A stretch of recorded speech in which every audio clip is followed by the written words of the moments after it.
Okay, so here we go. Hopefully this recording works. I'm trying it a little bit different way today. I'm on 18.2c. Now I want you to notice that right around here, all of the coordinates have not been filled in. I'm going to be referring to here where they are filled in rather than taking the time to fill these in, because you can look back at the last video about how to fill those in using your triangles. I will, however, fill in the positives and negatives. So in quadrant 1, you always have a positive x value and a positive y value. In quadrant 2, you have a negative x value and a positive y value. In quadrant 3, you have a negative for both x and y. And in quadrant 4, x is always positive, but y is always negative. So if I were to give you any point, you should be able to tell me what quadrant it is based on the positives and negatives, not just the actual numbers themselves. Okay? All right, here's where things get a little crazy. All right? From the triangles that we had in our unit circle, these triangles right here. Okay? Remember, in each one of these triangles, I had you make the hypotenuse equal to 1. Now that we have the hypotenuse equal to 1, we're going to talk about sine. So let's say that, let's see, you see how this triangle right here kind of matches this triangle right here. So this is the angle we're talking about. It's either 30 degrees or 45 degrees or it's 60 degrees. But to find the sine of that value, remember our friend SOHCAHTOA. We're going to take SOHCAHTOA, and our sine would be the opposite over the hypotenuse. Now, hypotenuse is equal to 1. It's kind of labeled right there. Let's talk about what this triangle means. If I have my triangle set up, I use this guy as my example, this side right here would be our x value of our coordinate, correct? X over x, up y. So I'm going to label the sides as this is the x value and this is the y value. That's where we get our coordinate x, y from. So if I did the sine of theta, that would be the opposite over the hypotenuse. Well, what is y over 1? It's just y. So this is key. Whenever you see the word sine, I want you to think of y. All right? Cosine would be the adjacent over the hypotenuse. Adjacent being x over the hypotenuse, which is 1. What is x over 1? It's just x. And then finally tangent, opposite over adjacent. That would be y over x. In other words, it is sine over cosine, because y is the same thing as sine. X is equal to cosine. So I could think of it as sine over cosine or y over x. So this right here is incredibly important for you to know. I wish I would have highlighted it first. If I try and highlight it now, it's going to smear everything. But this right here, whenever you see sine, you must automatically go to the y value. Cosine, you automatically go to the x value. Tangent, you automatically think y over x. All right? So let's talk about what this looks like in the first degree. I'm sorry, in the first quadrant. If I have 0 degrees, what is that in radians? Well, that's 0 radians, or 0 pi radians, you could write if you wanted to. The sine value. Now, I talked the other day a little bit about the coordinates. When we're at 0 degrees, that's the point 1, 0, because remember that's the length of the hypotenuse, is the length of the radius. So that's the point 1, 0, if I use the triangle to show that. So that's the point 1, 0. So all I have to do is go find that angle and identify if sine is the y value, what's the y value of that point? Well, the y value is 0. Cosine, I'll write y there to remind us, cosine is the x value. So what's the x value of that point? 1. And then the tangent, which we found out up here, is y over x. I just take y, put it over x, that reduces to 1. So the tangent of 0 is 0. Kind of makes sense? Sine of 0 is 0. Cosine of 0 is 1. Tangent of 0 is 0. Let's try 30 degrees. What were our coordinates for 30 degrees? Coming back to here, my 30 degrees was radical 3 over 2 comma 1/2. So 30 degrees or pi over 6. Just a little refresher there. The sine is just the y value at that location. The y value is 1/2. The cosine would be the x value, that is radical 3 over 2. And then tangent's going to require a little bit of simplifying. If I have y over x, that would be 1/2 over radical 3 over 2, and I have to do some simplifying there. So what I'm going to do is I'm going to call that 1/2 times the reciprocal, because remember when you're dividing fractions, you keep the first one, you flip the second one, right? That's what you would get if you had 1/2 divided by radical 3 over 2. My 2's cancel and I have 1 over radical 3. I can't leave my answer like that though. I have to multiply by radical 3 over radical 3. That gives me 1 times radical 3 is radical 3, and radical 3 times radical 3 is radical 9, which is just 3. So that tangent simplifies to radical 3 over 3. So tangent sometimes has a little bit of work because it's a fraction, but if you know sine and cosine, you can figure out tangent easily. All right, let's look at 45 degrees. 45 degrees we know is pi over 4 from up here. I'll go ahead and fill in these guys. Pi over 3 is 60 degrees, and 90 degrees is pi over 2. But what's my sine value for pi over 4? Again, I'm going to look here. Pi over 4 is radical 2 over 2, comma radical 2 over 2. Radical 2 over 2, radical 2 over 2. So the sine value is the y value, which is radical 2 over 2. Cosine is the x value, which is radical 2 over 2. And tangent is y over x. Well, what is this over itself? Well, anything over itself simplifies to 1. So the tangent of 45 degrees is equal to 1. All right, 60 degrees. From here, the coordinates from this were 1/2, comma radical 3 over 2. So again, my sine value is just the y value. It's radical 3 over 2. The cosine value is the x value, which is just 1/2. And then sine over cosine, that's going to be radical 3 over 2 over 1/2. So let's talk about that one. I have to do the division thing again. But this one might end up a little bit easier because when I flip this one, I'm flipping the one that doesn't have the radicals. So my radical stays on top. So I'm left with radical 3 over 1, which is just radical 3. Okay, so one thing I like to know is the sine of 30 degrees is the cosine of 60 degrees, because don't the x values and the y values just flip on those ones? That's why it works out that way. All right, last one on this table is 90 degrees. 90 degrees is the point 0, 1. Again, if my radius is 1, this is the point over 0 up 1. So my sine value is 1. My cosine value is 0. And tangent would be sine over cosine. And what do you get when you have 1 over 0? What do you get when you have anything over 0? You have undefined. Okay.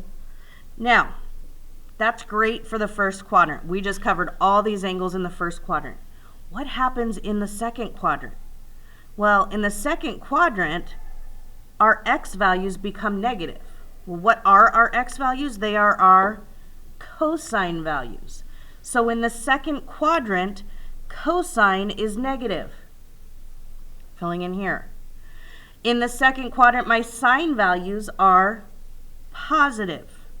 So what happens when I calculate tangent, which would be a positive over a negative? Tangent is also going to be negative. In quadrant 1, cosine is positive. Sine is positive, and when I put a positive over a positive, I still have a positive. What about quadrant 3? Cosine will always be negative. Sine will always be negative, and what happens when I have a negative over a negative? Ends up positive. And in quadrant 4, cosine, my x value is positive. My sine value is negative. What happens when I put a negative over a positive? My tangent will always be negative also. So a way to summarize that makes it a little bit easier, I think. Okay? What is positive in each quadrant? There's only one thing positive here, one thing positive here, one thing positive here, and in the first quadrant, everything's positive. So if I can just remember what's positive, I don't need to memorize each one individually. So in quadrant 1, everything is positive. In quadrant 2, sine is the only thing that's positive. In quadrant 3, cosine is the only thing that's positive. Oh, I'm sorry, not cosine. Tangent is the only thing that's positive. And in quadrant 4, cosine. So this is sine, tangent, and cosine. So some people like to remember things like all of them and then STC, so they think like all students take calculus. I've heard all students talk crap, things like that kind of help them remember that all things are positive here. S for students or sine is positive here. Take calculus, tangent, cosine. However you want to remember that. This is the summary of this chart right here. So you either need to know this or this, but that's going to change things for us. So now we're going to find a couple of these. I'm going to start over here at 150 degrees. I'm going to start with the degrees here. 150 degrees, what quadrant is that in? Well, if I go up here, 150 degrees is right here in the second quadrant. So I'm going to put quadrant 2 for 150 degrees. What is the reference angle? Well, 150 degrees to 180, that makes my reference angle 30 degrees. And if I look at the coordinates, again, coming back to this one because the coordinates are already in, my sine value is 1/2, it's the y value. My cosine value is negative radical 3/2. And what I can look at is I can come back here. I already did a 1/2 over radical 3/2. I just didn't do it negative. But I did all the simplifying. 1/2 over radical 3/2. It simplified to this. But because it's positive over negative, that means in this quadrant it would be negative radical 3/3. Okay? Again, you could do that. Now, what's interesting is the tangent is the same, and the sine is the same, and the cosine is the same, except for the fact that it's negative, as 30 degrees. And how is 30 degrees related to that? It's the reference angle. So for any angle, all I have to know is the reference angle. And if I know the reference angle is 60 degrees, then guess what? The sine is going to be that, the cosine is going to be that, the tangent is going to be that, other than changing positives and negatives based on what quadrant it is. What? Okay, 270 degrees. Where's 270 degrees? That's right down here. So again, I can just use this. 270 degrees. We would not say it is a quadrant. We would not ask that because since it is exactly the border of a quadrant, it's called a quadrantal angle. We don't talk about that. If it's on the quadrant, 90 degrees and 270 degrees, the reference angle it would be related to is 90 degrees. I find it easier just to look at the coordinates, though, for these ones than to worry about a reference angle when we're talking about a quadrant. So the sine value is -1. The cosine value is 0. Tangent is -1/0, or sine over cosine, which is undefined. Again, you don't need to write that part, but you do need to write that it's undefined. Okay. All right, last two. 5 pi over 3. Where's 5 pi over 3? Go to your chart. Look at it. Here's 5 pi over 3. I'm going to go to this one, actually, because I have everything written in there. 5 pi over 3 right there. All right, what is the quadrant? That is quadrant 4 that it's found in. What is the reference angle? Well, the reference angle, if I think in degrees, 300 to 360, that's 60 degrees. And in radians, since we're in radians, 60 degrees is pi over 3. Okay, looking here, my sine is negative radical 3/2. Cosine is 1/2. Tangent, I already calculated over here somewhere. I did 1 radical 3/2 divided by 1/2. I did it right there. It simplifies to radical 3. But in quadrant 4, If I look at quadrant 4, cosine is the only thing that's positive. Sine and tangent are both negative. There's my negative sine value. My tangent value also needs to be negative. Okay? And then 5 pi over 4. Let's find 5 pi over 4. I think I see it right here. 5 pi over 4 is right here. That is in quadrant 3. And the reference angle, to go from 180 to 225, that's the middle of the quadrant. So that's a 45-degree reference angle, which is pi over 4 in radians. Okay? So it should match up with my 45-degree stuff here. It's just going to change based on the quadrant. So let me go about this one a little bit different. Let me actually pick out the positives and negatives. If we're in quadrant 3, then my cosine value should be negative, my sine value should be negative, but my tangent's going to be positive. So let's see if that checks out. Over here, my sine value is negative radical 2 over 2. Cosine value is negative radical 2 over 2. So far it's checking out pretty good. And negative over negative makes a positive. And radical 2 over radical 2 over 2 simplifies to 1. Okay? Now I know this is kind of funky, but here's what's going to happen.